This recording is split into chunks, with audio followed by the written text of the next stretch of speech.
Hello everyone, welcome back to the Tea Time channel. Welcome to what is going to be our first and only World Cup match preview. And this one's a big one. This one's a historic one. We are here to preview the World Cup final. Argentina versus France, Messi versus Mbappe, some would coin it. A game for the ages, a game about legacy. Is it one of the biggest games in footballing history? Today in this video, I want to give you guys my personal game changers. I've picked an Argentinian and a French player that I believe will really change this game and really make it their own. And then I've also gone for one key matchup, which I think will be really, really interesting to keep an eye on during the game. And I think that'll be really, really fun. I've also got my prediction, and to finish it all off, which is, in my opinion, the most important, probably not what you clicked this video to watch, but what I am really looking forward for this game is legacy. Legacy. It's going to be the title of this video, probably. And the legacy of football, the legacy of the World Cup, the legacy of Messi, of Mbappe, of Argentina, of France, following this game. So, let's get straight into it. Obviously, we can probably expect both teams to line up with we can expect Argentina and France to line up with similar exercise to what they've been doing the whole tournament. Big name players that are probably going to be missing out. I'm not sure if it's confirmed, but rumors that Olivier Giroud is going to miss this game, and there was rumors that Karim Benzema was going to make a return, but I checked FootMob, and I think SofaScore as well had Marcus Thuram in their predicted 11s. It'd be interesting if France decided to put Mbappe at the 9 and move someone else out wide, maybe a Kingsley Coman, but I doubt they would change up their rhythm and their fluency right so close into the final. So I wouldn't be surprised if they just went for a like-for-like replacement, even though Marcus Thuram probably isn't the same kind of player as Olivier Giroud, just making sure that Mbappe keeps his left side. Anyway, so let's talk about a couple game changes. Let's start with Argentina. I'm putting forward, now it might be not a little bit basic, I haven't gone for Messi. I've gone for Julian Alvarez, or however you say it. It's funny, at the start of this tournament, I predicted that Lautaro Martinez would be the top goal scorer and get the Golden Boot, which is quite funny because I've picked the wrong Argentinian striker that's looking not likely, but pretty close to getting it. Julian Alvarez currently has 4 goals in this tournament. Messi and Mbappe both have 5. So he could very likely get the Golden Ball. Not the Golden Ball. The Golden... Does it have a name? Top scorer. Yeah. I think that he is going to be really fundamental in this game because whilst Argentina might have that counter-attacking verve, I think that France will control this game. I think that they will dominate possession. In midfield, they'll have Tchouaméni and Griezmann and Rabiot, but particularly Tchouaméni and Griezmann working so hard on the ball to try and keep it, try and create chances, try and find little gaps. And I think they'll dominate possession. And this is where Julian Alvarez comes into play, in my opinion. Of course, he was always coming into play because he was going to start, but this is particularly where I think he will shine. In a lot of the games, he's kind of peeled off a little bit more to the left-hand side. Against Netherlands and Croatia, he did this particularly well. Obviously, against Croatia, getting his 2 goals, winning the penalty. And that's why I think he could be a little bit dangerous to this French defense. They've been looking very vulnerable, I believe only keeping 1 clean sheet this whole tournament, considering they've played against Tunisia, Australia. Before the tournament, you wouldn't assume Morocco was such a threat. And only keeping 1 clean sheet against those 3 countries, Morocco in the semi-final, they're not looking too great.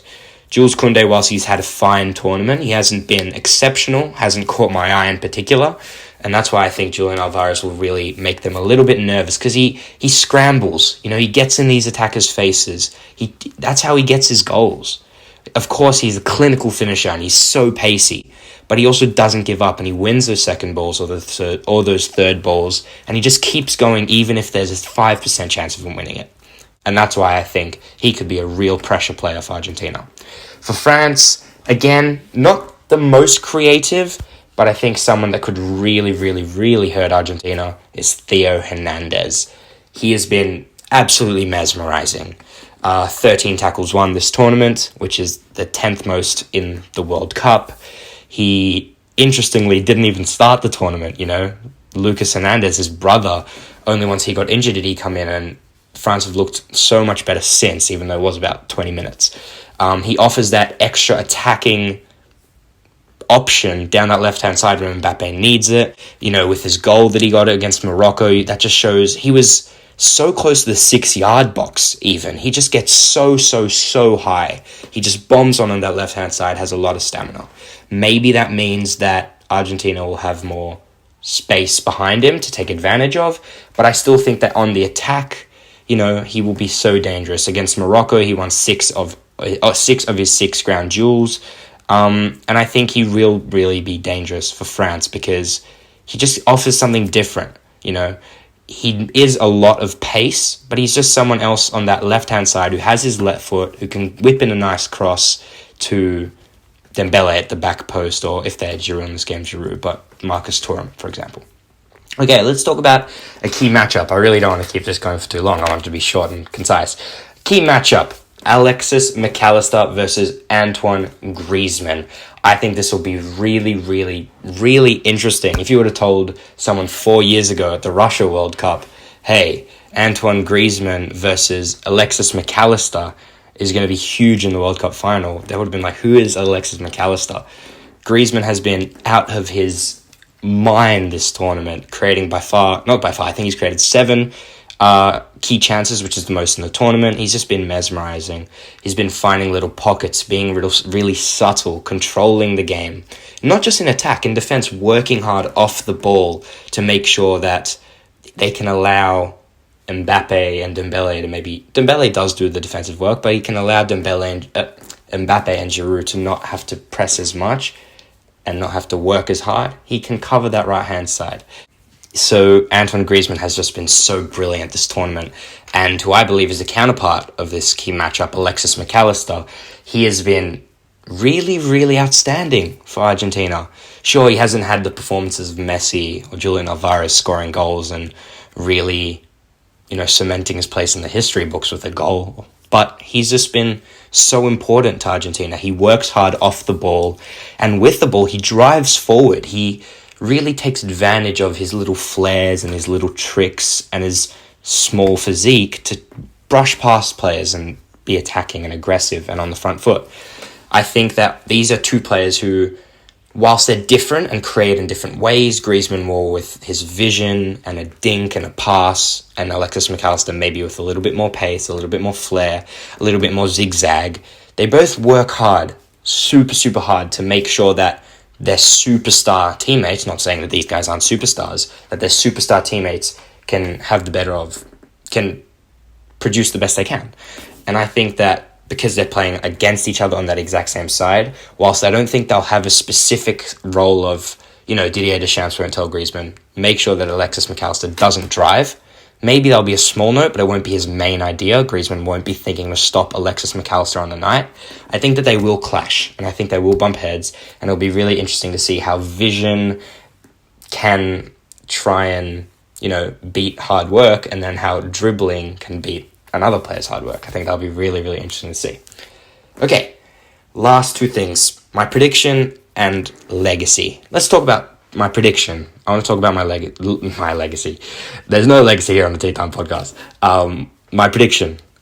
Now, I was having an interesting conversation with my mates on a group chat that we have up to the World Cup, and I asked boys and girls, what do you think, what do we think our predictions are going to be? And a lot of people were saying Argentina, and I was wondering, is that head over heart? Is that heart over head? Is that people wanting Messi to win it? And even though I made that question, I've still gone for Argentina 2, France 1. I think that France will completely dominate the proceedings, but I think that this tournament, whilst they have been on the front foot and they have shown that they can kick it up a notch, for example, in that England game where England looked the better side, but they can just switch and kick it up a notch, I think that against a more, deadly, lethal team like Argentina, who will take their chances, Julian Alvarez will take his chance, Messi will take his chance, they'll struggle because those chances will come up. They came up in the Morocco game and they'll come up again. And that's why I think Argentina will walk away with this 2-1. So, final thing, legacy. This, in my lifetime, since 2005, and since my watching of the beautiful game 2012, 2011, that's probably when I started becoming really, really into the game.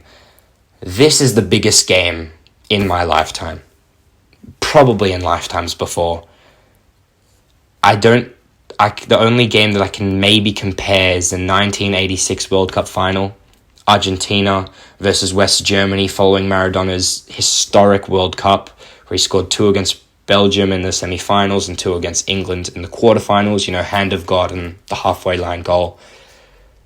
I can't think of another game that's as big as this. And even if there is, it doesn't matter, because this game has so much legacy. Let's talk about Messi's legacy. Now, let's save Messi's legacy for last, because it's Messi. Mbappe's legacy is huge in this game. If they lose, it's not as big for him. Of course, it'll hurt and it'll ache, but he's 23 years old and he's already been in 2 World Cup finals, being a star in 2 World Cups. That is something that not many people can say by the age of 23. If they win this, he can undoubtedly become one of the greatest to play this game if he continues on this path, without injuries or just unluckiness. And it'll be really interesting, regardless of this results. It'll be interesting to see how Mbappe's career unwinds, where he ends up going, how many goals he scores, how many trophies he wins. And I think Mbappe's legacy is just so inspiring, and there's just so much. It's unfathomable, really. I just don't know where it could go. I think he could achieve so much because he's already achieved so much. France can become the 3rd team to ever go back-to-back. The last 2 teams were Italy in the 1934 and 1938 World Cup. And I think I've got it written down here, Brazil in the 1958 and 1962 World Cup. Didier Deschamps will be the 2nd manager ever to go, not even to go back-to-back, just to win 2 World Cups as a manager, with the Italian manager in 1934 and 1938 doing it. And considering the amount of young depth this France squad have, I mean, Dembele, Mbappe, Tchouameni, Camavinga, Guendouzi, most of the players in that squad are young. Saliba, Upamecano, Kanate. It's really incredible how far this France team could go, maybe even winning the next Euros, maybe even challenging the next World Cup. Who knows? And Lionel Messi. Does this game, regardless of how he plays, if Argentina win it, there's no debate anymore. He is not even contested. He is the GOAT of this sport.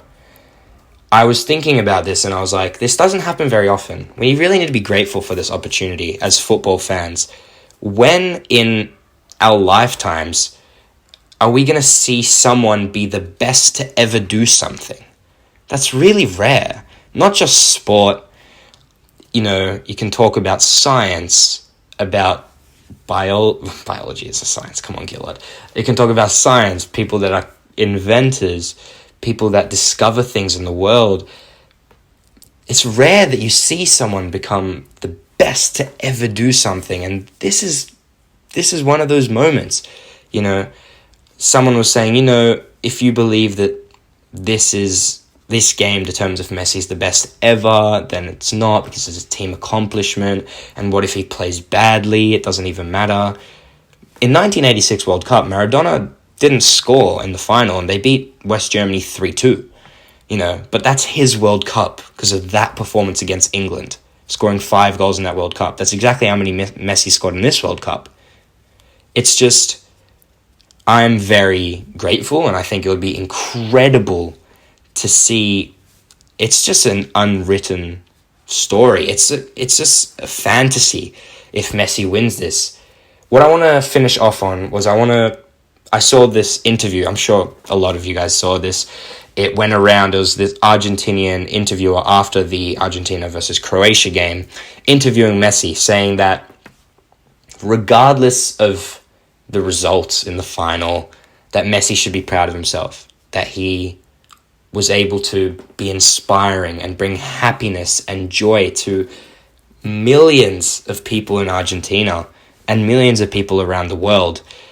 And what I think about that is I 100% agree. Regardless of this result, the absolute joy and jaw-dropping moments and inspiration that he just brings to the world, it's just incredible. And it's not even in a GOAT way, just someone that brings so much happiness to people. And that is Messi's legacy, you know? Messi will be remembered as one of the greatest to ever play. If he wins this World Cup or if he doesn't, people think, wow, he is someone that is incredible. And it's just incredible to see that we will experience a match, 90 minutes, maybe 120, maybe more with penalties, where someone will be defined as something far greater than anyone can ever dream for. And that is incredible.